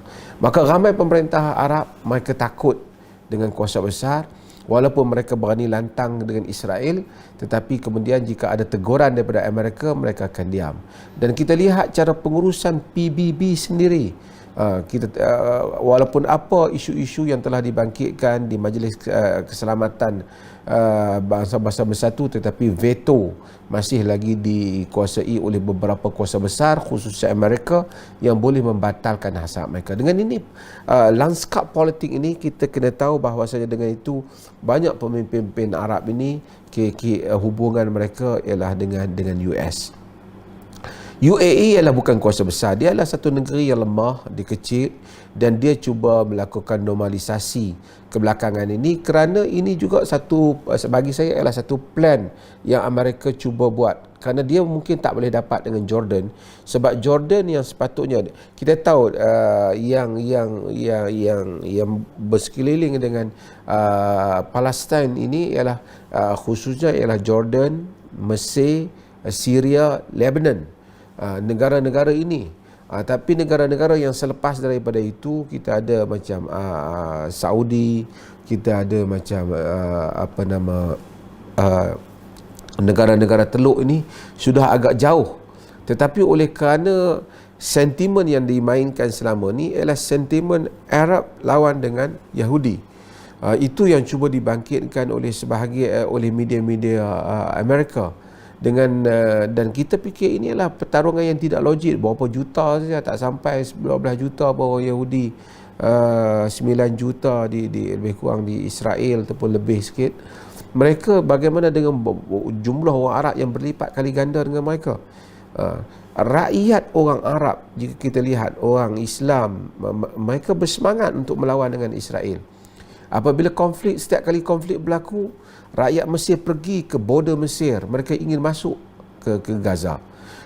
Rakyat Jordan pergi ke border Jordan, mereka ingin masuk ke Palestin.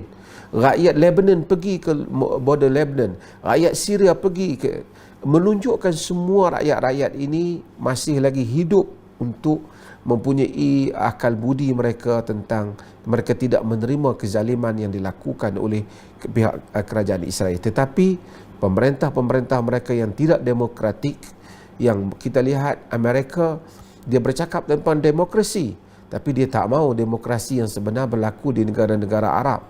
Dia remain pemerintah-pemerintah Arab yang dia kuasai. Sebab itu maka kita dapati sejak dahulu sampai sekarang ni, tidaklah begitu lama, kita ada pemerintah Arab yang tegas seperti Malik Faisal di dalam sejarah Saudi, umpamanya. Kita ada juga beberapa pemerintah Arab yang ada suara, yang bercakap. Muammar Gaddafi ada kelemahan dia, tapi dia bercakap tentang isu Palestin. Saddam Hussein, dia bercakap tentang isu Palestin. Tapi semua pemerintah-pemerintah ini menerima nasib mereka dengan penguasaan kuasa-kuasa besar yang mencaturkan wilayah-wilayah Arab ini. Maka sebab itu kita lihat yang apa yang berlaku hari ini tidak refleks kepada pendirian majoriti rakyat orang Islam. Kita lihat kenapa macam Malaysia, rakyat kita lebih berani. Kerana kita adalah negara yang ada ruang demokrasi, rakyat boleh bersuara.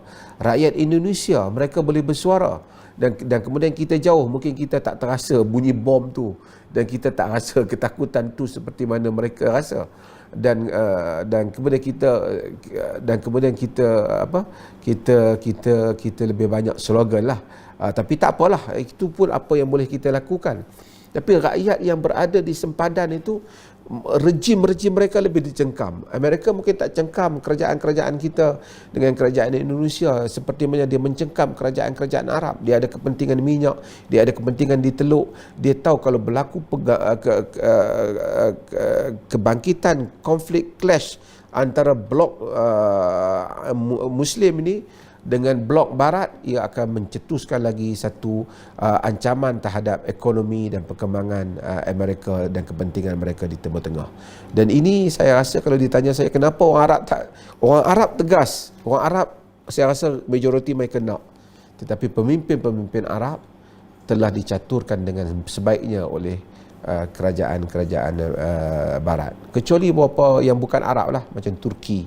Turki dia, kita kena lihat, pertama dia bukan Arab. Kedua dia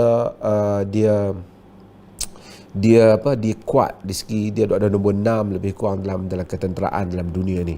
So dia ada kuat, itu pun kita kena tahu dia ada hubungan yang baik juga dari segi hubungan tertentu dengan Israel.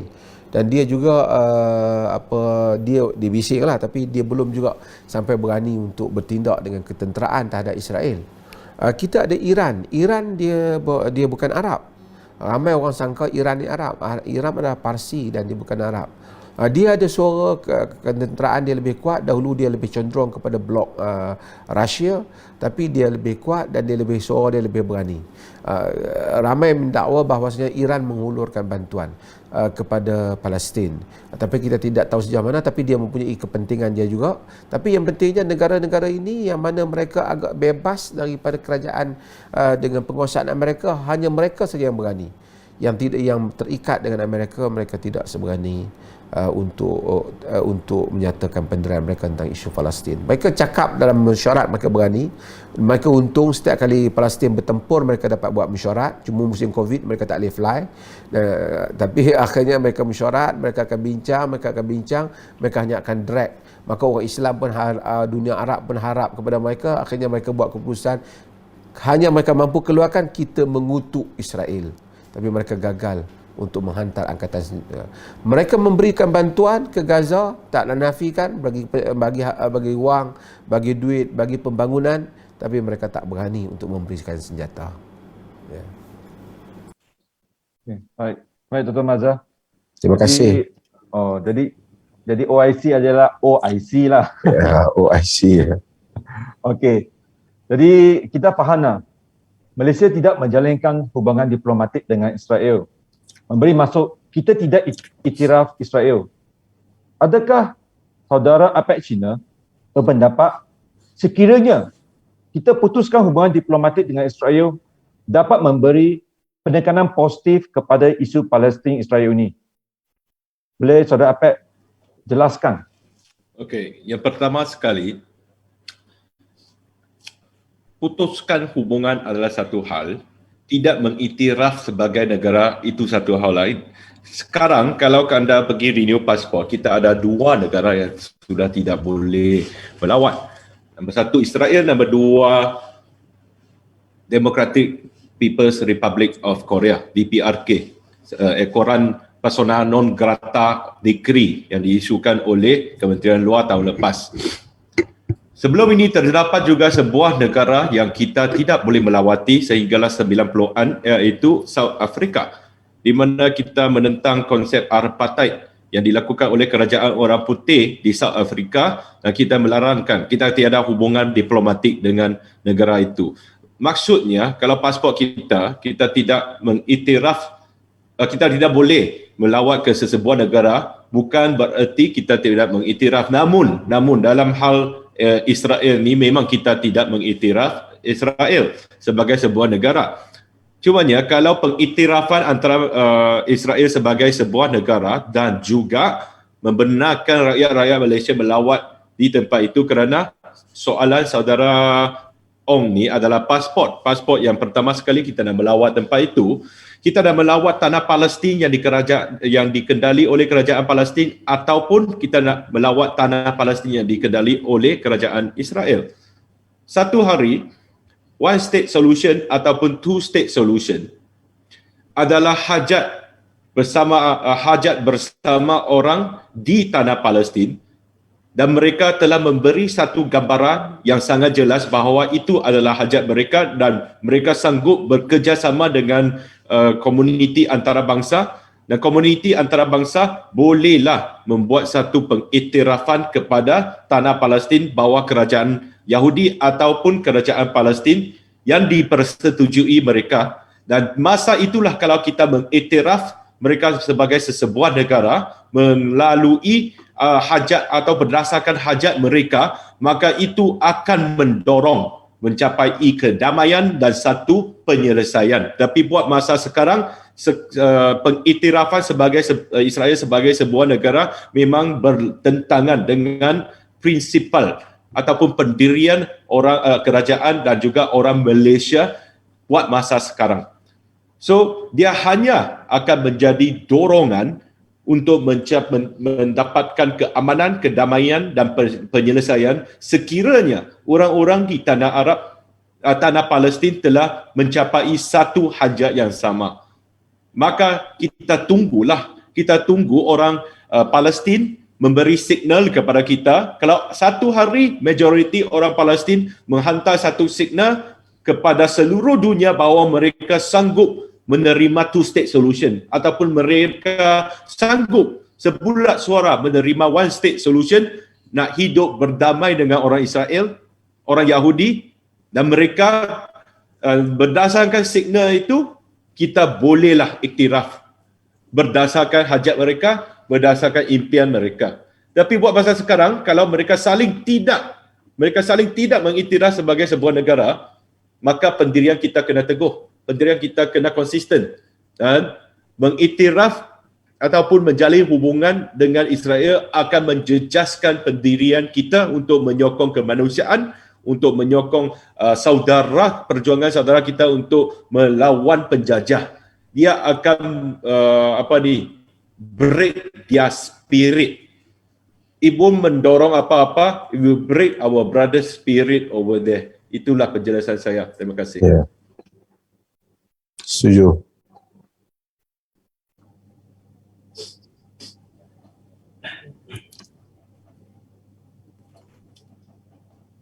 Okey. Begitulah pilihannya ulasan yang memberi 1001 makna kepada kita semua dalam bicara malam ini. Sebab masa amat mencemburui kita.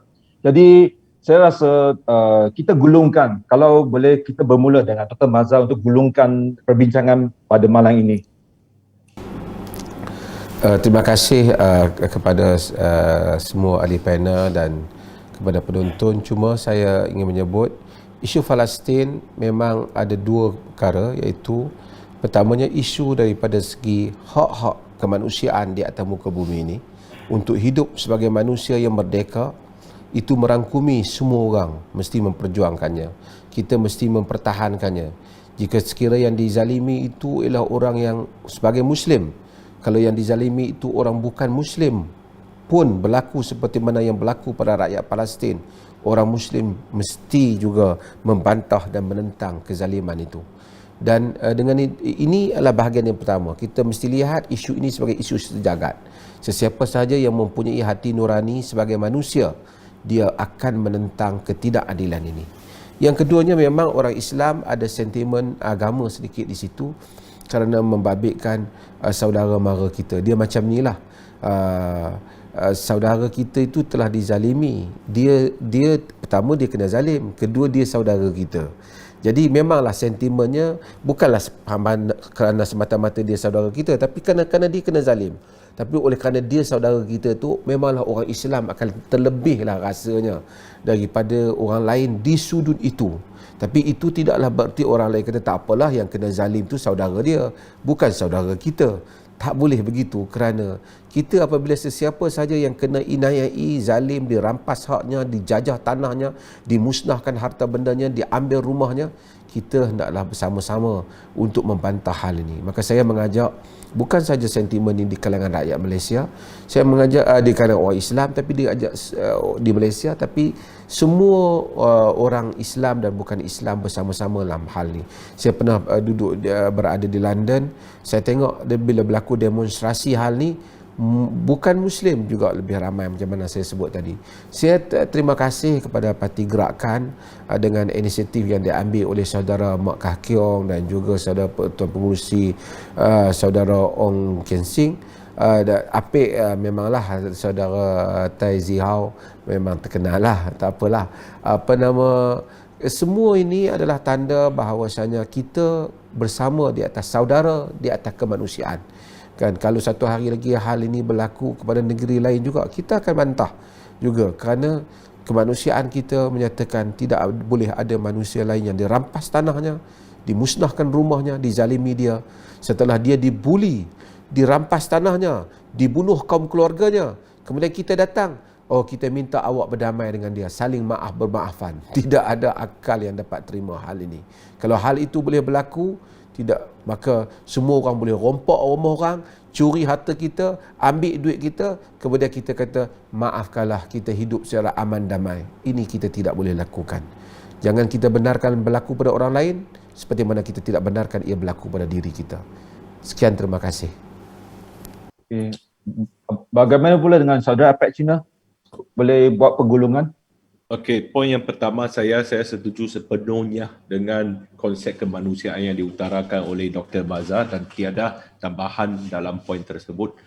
Poin yang kedua saya, dari segi perundangan antarabangsa ataupun dari segi perundangan negara Israel ataupun kerajaan orang Yahudi di tanah Palestin, sejak 1946 penubuhan negara itu, mereka berhasrat untuk menubuhkan sebuah negara Yahudi.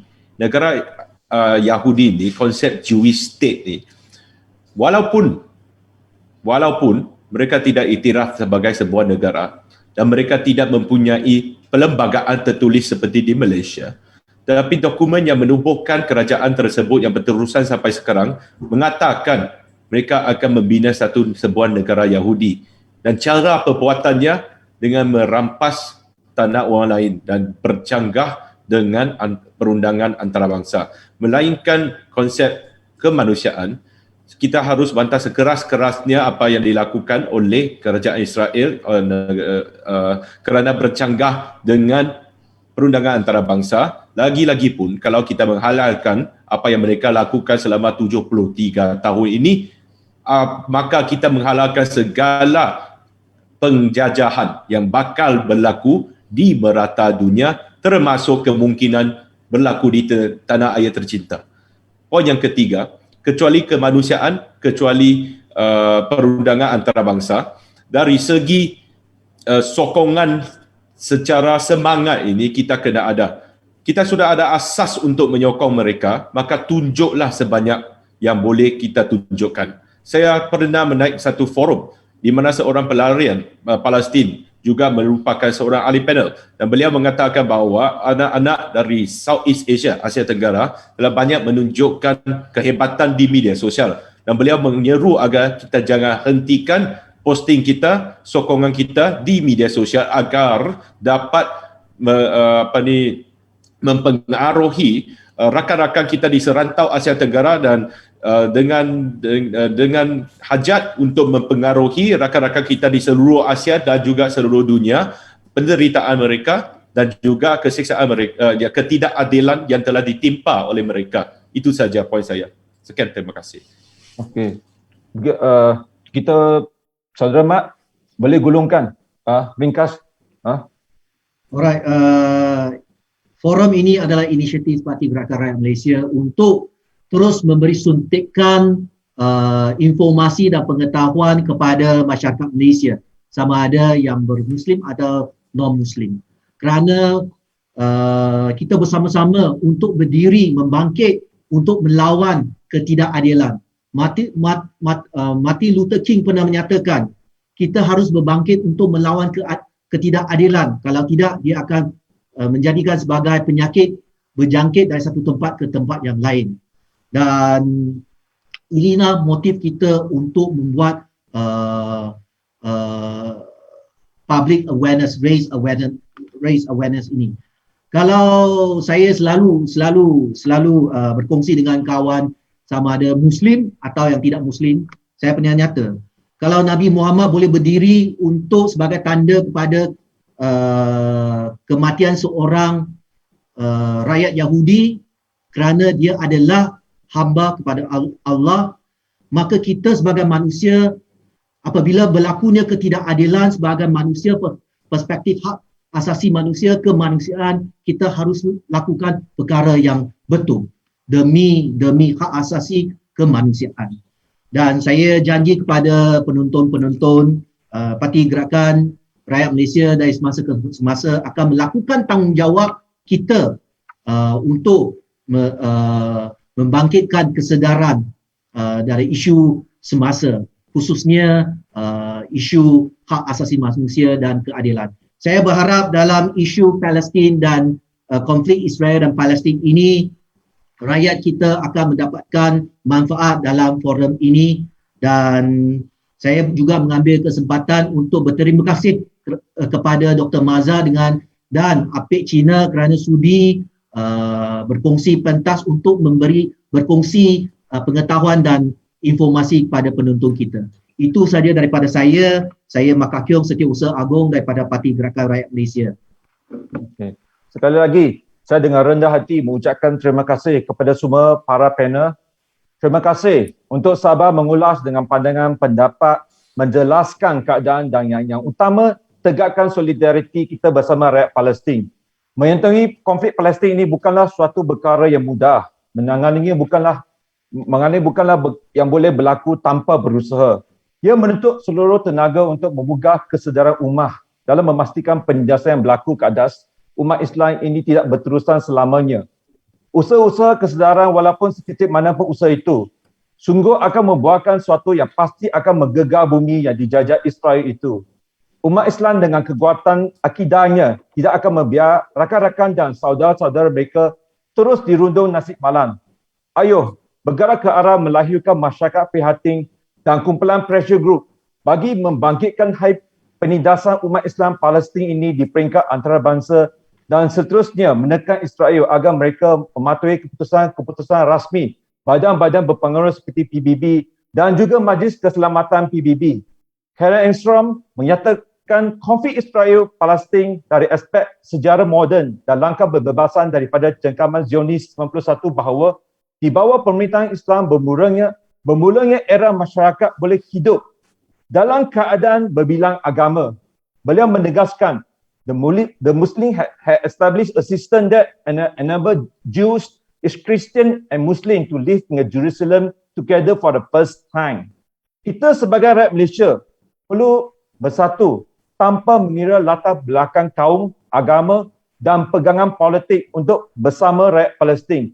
Solidariti kita kukuh. Kita rakyat Malaysia akan bersama-sama dengan komuniti antarabangsa mengesa penyelesaian secara segera kepada konflik berkenaan.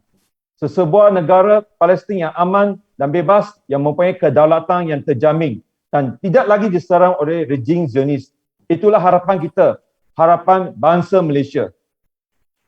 Jadi, berakhirlah sesi pergundangan ini. Jadi, terima kasih ya sekali lagi. Terima kasih. Sama. Terima kasih. Terima kasih.